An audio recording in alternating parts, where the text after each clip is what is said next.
በጣም ይደክመኛል። ከኩዮቼም ጋር መጫወት አልችልም። በጣም ስለሚደክመኝ ትምህርቴን ከሰባተኛ ክፍል አቋርጫለሁ።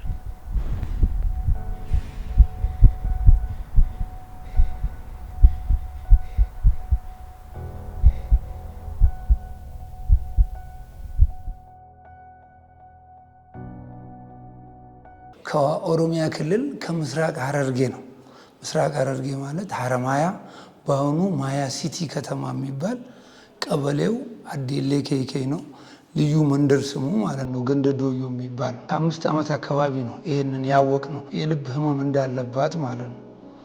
ይህንን ካወቅን ከዛ ደግሞ ያው አዲስ አበባ ሄዳ እንድትሰራ ከሐረር ሆስፒታል ጠቅላላ ከሚባል ተነገረን።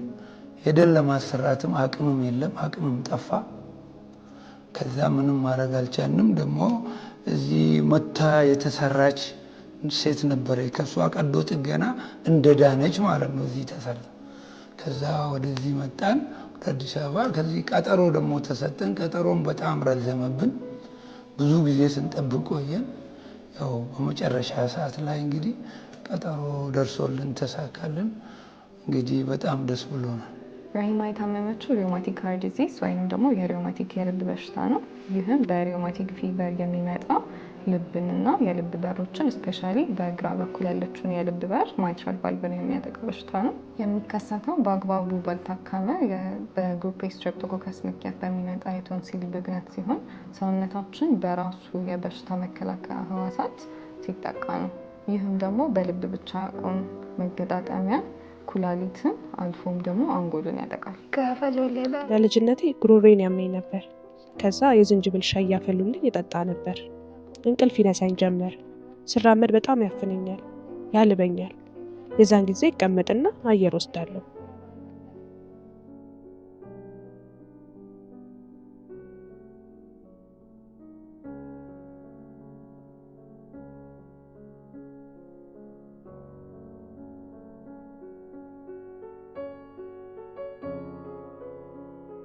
ዛሬ የምንሰራው 45ኛው የሂሊንግ ቫልቭስ ኢትዮጵያ የነፃ የልብ በር ቀዶ ጥገና ለ14 ዓመቷ ረሂማ አወል ሲሆን ከቶንሲል ጋር ተያይዞ በሚከሰት የልብ በር በሽታ የግራ የልብ በር ወይም ማይትራል ቫልቭ የምንለው በከፍተኛ ሁኔታ ወደ ኋላ ይመልሳል። ከዚህ ከቶንሲል ጋር ተያይዞ በሚከሰት የልብ በር በሽታ ይህ የልብ በር በከፍተኛ ሁኔታ ወደ ኋላ እየመለሰ በመሆኑ የረሂማ የልብ በር ሲቪር ማይትራል ቫልቭ ሪገርጂቴሽን አለው። በዚህ ምክንያት የግራ የልብ በሯ ወይም ሌፍት ኤትሪያል ሲቪር ኢንላርጅመንት አላት።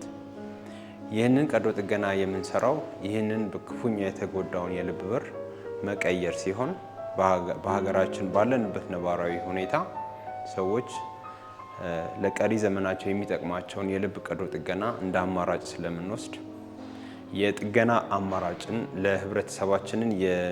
የህብረተሰባችንን የኑሮ ደረጃ ያማከለ ስላልሆነ ለዘላቂነት እና በቀሪ ህይወታቸው ይጠቅማቸዋል ብለን የምናምነውን ማይትራል ቫልቭ ሪፕሌስመንት ነው የምንሰራላት ማለት ነው። ይህ የልብ ቀዶ ጥገና ከ4 እስከ 5 ሰዓት ይፈጃል ተብሎ ይጠበቃል። እንግዲህ ከ4 ሰዓት በኋላ የዚችን ታዳጊ ወጣት የግራ የልብ በር ቀይረን በጥሩ ሁኔታ እንደምንገናኝ ተስፋ አለኝ።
ከድሮኔቴም አልሐምዱሊላህ ፈየቴን ጅራ አሁን እንደ ድሮ አይደለሁም።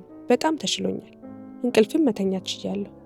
በጣም ይሰማኝ የነበረው ድካምም አሁን ትቶኛል። የሚያብጠው እግሬም እንደ ድሮ አይደለም፣ ተሽሎኛል። ምግብም ከድሮ በተሻለ እየበላው ነው። የሚያልበኝም እንደ ድሮ አይደለም፣ ተሽሎኛል። ሆርካን ናውር ከሲሶሳንለ አማ ከድሮኔቴም ወያዬ ፈያቱም አንተ የሞችር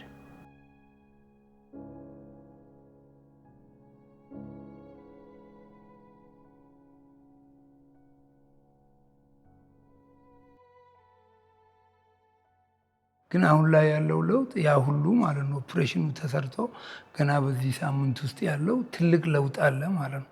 ፊቷ ላይ አሁን ስታወራ መቆራረጡ ምንም የለም። ያው ጥሩ ነገር ነው ያለው። የሕክምና ብር አተን ነው ከ5 ዓመት ጀምሮ እቺ ልጅ እንዲሁ ስትሰቃይ የቆየችው። አሁን እንግዲህ በተገኘው አጋጣሚ ተግባር ኦርጋናይዜሽን ይህን ወጪ ሁሉ ሸፍንላታለሁ ብሎ ፈጣሪ እንግዲህ እንዲሁ ሌላ በሀገር ውስጥ የሚገኙትን ብዙዎቹን ድሃዎች ጎን የልብ ሕክምና ያለባቸው ህፃናቶች ጎን እንዲቆሙ ማገዙ በጣም ትልቅ ነገርና በእኛ በኩልም ደግሞ በጣም የምናመሰግናቸው ፈጣሪም ከነሱ ጋር ይሁን ነው የምንለው። ከዚህ ጋር ተያይዞ ዶክተር ፈቀደ ደግሞ ሙያውን ምንም ብር ሳይቀበል ሙያውን በነፃ ነው እሱም አገልግሎቱን የሰጠው። እንግዲህ ለሱም ፈጣሪ ከሱ ጋር ይሁን፣ ፈጣሪ ከሱ ጋር ይሁን ነው የምንለው። በአጠቃላይ እንግዲህ በዚህ ዙሪያ ዶክተሮቹም ተግባር ኦርጋናይዜሽንም ለዚህች ህፃን ከትምህርቷ ተገልላ የወደፊት ኑሯ የጨለመውን በማለምለማቸው በጣም እናመሰግናቸዋለን። እነዚህን የነፃ የልብ በር ቀዶ ጥገና ታካሚዎቻችን የምንመርጥበት 4 ክራይቴሪያዎች አሉ። አንደኛውና ዋነኛው ክራይቴሪያ የሪውማቲክ ሃርት ዲዚዝ በሽታ ተጠቂ መሆን አለባቸው። በሁለተኛ ደረጃ ደግሞ ታካሚዎቻችን ታዳጊዎች መሆን አለባቸው። የነገ ትውልድ ተረካቢዎች፣ ትምህርት ቤት የሚሄዱ ኮሌጅ የሚገቡ ነገን በተስፋ የሚጠብቁ ታዳጊዎች መሆን አለባቸው። በሶስተኛ ደረጃ ደግሞ ከኪሳቸው ገንዘብ ከፍለው መታከም ማይችሉ። አራተኛውና የመጨረሻው ክራይቴሪያችን ግን ወረፋ መጠበቅ ማይችሉ፣ ወረፋ ሲጠብቁ ህይወታቸው ሊያልፍ ይችላል ብለን የምናምናቸው፣ ወረፋ ሲጠብቁ የከፋ ችግር ያጋጥማቸው ይሆናል በሚል በአፋጣኝ የልብ ቀዶ ጥገናው ማግኘት አለባቸው ብለን የምናምናቸውን የምንመርጥበት ክራይቴሪያ ነው ማለት ነው። 45ቱን የልብ ቀዶ ጥገና ስንጓዝ በግላችን የእያንዳንዱን ባለሀብት ቤት እያንኳኳን የተለያዩ ሰዎችን እየለመንን የታካሚዎቻችንን ፎቶ እያሳየን በእኔ ላይ እምነት የጣሉ ሰዎች ባደረጉት እርዳታ የደረስነው 45 የልብ ቀዶ ጥገና ነው ማለት ነው። ስለዚህ ይህ የልብ በር ቀዶ ጥገና በዚህ መንገድ እየቀጠለ ይገኛል። ወደፊት ደግሞ ግራንት ከሚሰጡን ድርጅቶች ጋር የተሻለ ስራ እንሰራለን ብለን እናምናለን። ለመጀመሪያ ጊዜ ከስኬት ባንክ ጋር የመጀመሪያውን አብሮ የመስራት ውል ተፈራርመናል። በዚህ መሰረት ስኬት ባንክ በአመት ወደ 2 ሚሊዮን ብር ገደማ አካባቢ ሊሰጠን ቃል ገብቶናል፣ ሰጥቶናል። የዓለም ጤና ድርጅት ባወጣው ሪፖርት መሰረት በዓለም ላይ ወደ 55 ሚሊዮን የሚሆኑ ዜጎች በዚህ በሽታ ተጠቂ ናቸው። ከ360 ሺህ በላይ ዜጎች ደግሞ በዓለም በየአመቱ ህይወታቸውን እያጡበት ያለው በሽታ ነው። ይህም በሽታ ሙሉ ለሙሉ በሚባል መልኩ መከላከል የምንችለው ነው። ነገር ግን ለቶንሲል ተገቢውን ሕክምና ባለማድረጋችን ምክንያት ብዙ የማህበረሰባችን ክፍሎች በዚህ በሽታ ተጠቂ ሆነዋል።